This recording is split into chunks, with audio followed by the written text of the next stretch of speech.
చెప్పుకుంటున్నాము. జీవించే బాధ్యత దయచేయండి. ఐదో నాకు నేను చెప్పుచున్నాను ప్రభు, ఈ నోటి పూర్తిగా వాడుతుంది ప్రభు. మీకు పరిశుద్ధాత్మ అతి పరిశుద్ధ ఆమేన్. యోహాను సువార్త 19వ అధ్యాయం 28వ వచనం. అటు తర్వాత సమస్తమును అప్పటికి సమాప్తమైనదని యేసు ఎరిగి లేఖనము నెరవేరునట్లు నేను తప్పికొనుచున్నానని.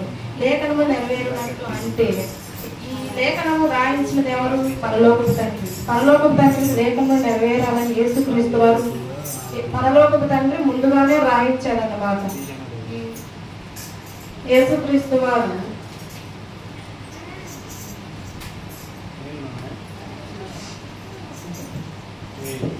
సమస్తమును అప్పటికి సమాప్తమైనదని యేసు ఎరిగి లేఖనము నెరవేరినట్లు నేను తప్పికొనుచున్నానని. అక్కడ ఎవరిని అడిగాడు? యేసుక్రీస్తుని సిలువ వేసిన వారు అడిగారు. యేసుక్రీస్తుని సిలువ వేసిన వారిని అడిగారు. యేసుక్రీస్తు సిలువ వేసిన వారిని ఆయన ఆయనకి దాహములని ఇవ్వమని అడిగినప్పుడు అక్కడ ఉన్న వారు యేసుక్రీస్తుకు మంచినీళ్ళు ఇస్తారా? ఇవ్వరు. మంచినీళ్ళు ఇవ్వకుండా వారు చేదు చిరకని ఇస్తారు. చేదు చిరక అనగానేమి వాళ్ళు తాగుతున్నటువంటి మద్యపానం. యేసుక్రీస్తుని రాత్రి నుండి సాయంత్రం వరకు కూడా ఆయన్ని కొరడాలతో కొడుతూ ముళ్ళ కిరీటం మళ్ళీ ఆ ముళ్ళు కిరీటం తలపై పెట్టి కొరడాలతో కొట్టి ఎంతో హింసిస్తూనే సాయంత్రం వరకు కూడా హింసిస్తూనే ఉన్నారు. కానీ ఆయన మంచినీళ్ళు ఇవ్వరనేది ఆయనకి తెలిసినా కూడా ఆయన మంచినీళ్ళు అడిగారు. కానీ ఎందుకు అడిగారు? లేఖనము నెరవేరాలి కాబట్టి. ఇది కొన్ని వందల సంవత్సరాల క్రితమే యేసుక్రీస్తు పరలోకపు తండ్రి రాయించాడు అన్నమాట. దావీదు కీర్తన 69వ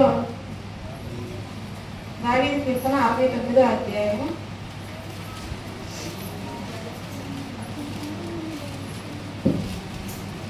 21వ వారు చేతులను నాకు ఆహారముగా పెట్టిరి, నాకు దప్పికేంది ఎడల చిరకను త్రాగనిచ్చిరి. వారు చేతిని యేసు ప్రభు వారికి చిరకలో ముంచి చిరకలో ముంచి తాగు అని యేసుక్రీస్తు వారికి ఇస్తారన్నమాట. కానీ ఆయనకి చేతి ఇవ్వటం వలన ఆయన చేతి త్రాగటం వలన ఆయనకి దప్పిక తీరుతుందా?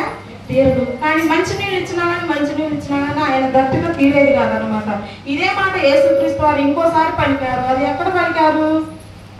నేను దప్పిక కొనుచున్నానని యేసుక్రీస్తు వారు మరోసారి పలికాడు అనమాట. అది ఎక్కడ పలికారో తెలుసా మీకు ఎవరికైనా? సమరయ స్త్రీ కడ పలికారు. యోహాను సువార్త 4వ అధ్యాయం 7వ వచనం మనం చూసుకున్నట్లయితే, సమరయ స్త్రీ ఒక్కతే నీళ్లు చేసుకున్నటకు అక్కడికి రాగా యేసు నాకు దాహమునికి ఇమ్మని ఆమెను అడిగను. ఆయన శిష్యులు ఆహారం కొనుటకు ఊరిలోనికి వెళ్ళినప్పుడు ఆ సమరయ స్త్రీ, యూదుడైన నీవు సమరయ స్త్రీనైన నన్ను దాహమునికి ఇమ్మని ఎలా అడుగుతున్నావని ఆయనతో చెప్పెను.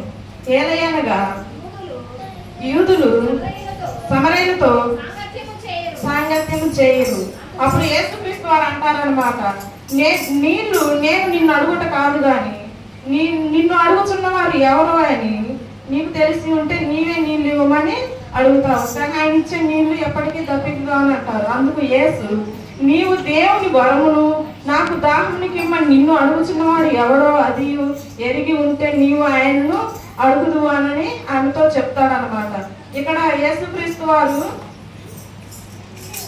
దప్పిక కొనుచున్నానన్న మాటలో ఆంతర్యం ఏమిటి? దప్పిక అంటే జీవజలము అనేది మనం ఎవరిని అడగాలి? యేసుక్రీస్తు వారు మనల్ని అడగాల, మనం యేసుక్రీస్తుని అడగాల? మనం యేసుక్రీస్తుని అడగాల. కానీ మనం యేసుక్రీస్తు మనల్ని అడిగే స్థితిలో ఉన్నాడు అనమాట. మనం ఆయన అడగాల. దేవుడికి